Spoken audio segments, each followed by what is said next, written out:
વડગામના ધનપુરા નજીકથી થયેલા બાળકના અપહરણ કેસમાં થયો મોટો ખુલાસો. પકડાયેલ 2 શખ્સોની પૂછપરછમાં આંતરરાજ્ય બાળ તસ્કરીનો થયો ચોંકાવનારો ખુલાસો. 2 દિવસ પહેલા કારમાં રાજસ્થાનના ભિક્ષુક પરિવારના 4 વર્ષીય બાળકનું કરાયું હતું અપહરણ. પોલીસે 7 અલગ અલગ ટીમો અને 70 કિલોમીટરમાં સીસીટીવી તપાસની ગણતરીના જ કલાકમાં બાળક 2 શખ્સોને ઝડપ્યા. અપહરણ કરેલ બાળકને 1 લાખમાં વેચવાનો સોદો નક્કી થયો, પરંતુ બાળકને વેચે તે પહેલા જ પોલીસે બાળકને છોડાવી પરિવારને સોંપ્યું. પકડાયેલ શખ્સો આંતરરાજ્ય બાળ તસ્કરીના માસ્ટરમાઇન્ડ નીકળ્યા. 1 થી 1.5 લાખમાં બાળકોને વેચતા. જિલ્લામાંથી 1 મહિના અગાઉ એક બાળકીને 1.5 લાખમાં વેચી દીધી હોવાનો ખુલાસો. શૈલેષ ગવાર અને બાબુ ભગોરાની ધરપકડ કરી સમગ્ર બાળ તસ્કરીના ફેલાયેલ નેટવર્કની પોલીસ કરશે તપાસ. નમસ્કાર. બનાસકાંઠા જિલ્લાના વડગામ પોલીસ સ્ટેશન વિસ્તારમાં 6 તારીખના દિવસે ધનપુરા ગામ ખાતે એક પાલી રાજસ્થાનનો એક ભિક્ષુક પરિવાર ત્યાં જગ્યા પડાવ રાખીને રહેતો હતો.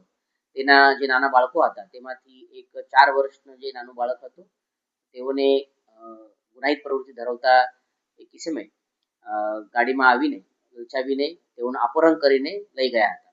તે પછી પોલીસને આ બાબતે માહિતી મળ્યા પછી અમે ઓપરેશન દેવનો શરૂઆત કરી. આમાં જે બનાસકાંઠા જિલ્લા પોલીસના વડગામ પોલીસ સ્ટેશન, ડિવિઝન કચેરી દાતા, local crime branch, SOG, parole, આ તમામ અધિકારી અને કર્મચારીને મળીને 7 જેવી ટીમ બનાવવામાં આવી. પ્રથમતા આ જે ગાડી હતી તે ગાડીની જે અમારા પાસે ડિસ્ક્રિપ્શન હતું તે ડિસ્ક્રિપ્શન ધ્યાને રાખીને આગળ પાછળના લગભગ 70 થી 80 જેવા કિલોમીટર વિસ્તારના સીસીટીવી ચેક કરવામાં આવેલ. આ સીસીટીવીના માધ્યમથી ગાડીના ડિટેલ મેળવીને પછી સર્ચ ઓપરેશન હાથમાં ધરવામાં આવેલ. અને ગણતરીના કલાકમાં 4 કલાકમાં આ બાળકને અને આ આરોપીને પકડવામાં આવેલ. બાળકને રિકવર કરીને તેના જે મા પિતા છે તેઓને પણ સોંપવામાં આવેલ છે. અને જે આરોપી હતો તે આરોપીનું નામ શૈલેષભાઈ ગમાર છે. શૈલેષભાઈ ગમાર એક બાબુ ઉર્ફે બાબુ ભગોરા, જે પણ બનાસકાંઠાના જ વતની છે, તેઓના સાથે સંપર્કમાં હતા. તેઓની એમો હતી કે આ પ્રમાણે બાળકને કિડનેપ કરીને રાજ્ય બહારના ટોળીને તેઓ વેચતા હતા. લગભગ 1 થી 1.5 કલાક જેવા રકમમાં આ સોદા તેઓનો નક્કી થતો હતો, પરંતુ પોલીસના યોગ્ય ઇન્ટરવેન્શનના કારણે તાત્કાલિક અમે બાળકને રિકવર કરી શકે. આના પહેલા પણ આ શૈલેષભાઈ દ્વારા એક નાની બાળકીને 1 મહિના પહેલા 1 લાખ રૂપિયામાં વેચવામાં આવેલ છે. તેઓ બાબતે પણ તપાસ અત્યારે શરૂ છે. તેઓ જે લોકો સાથે સંપર્કમાં હતા રાજ્યના બહાર, તેના બાબતે પણ ઇન્વેસ્ટિગેશનમાં તપાસ શરૂ છે.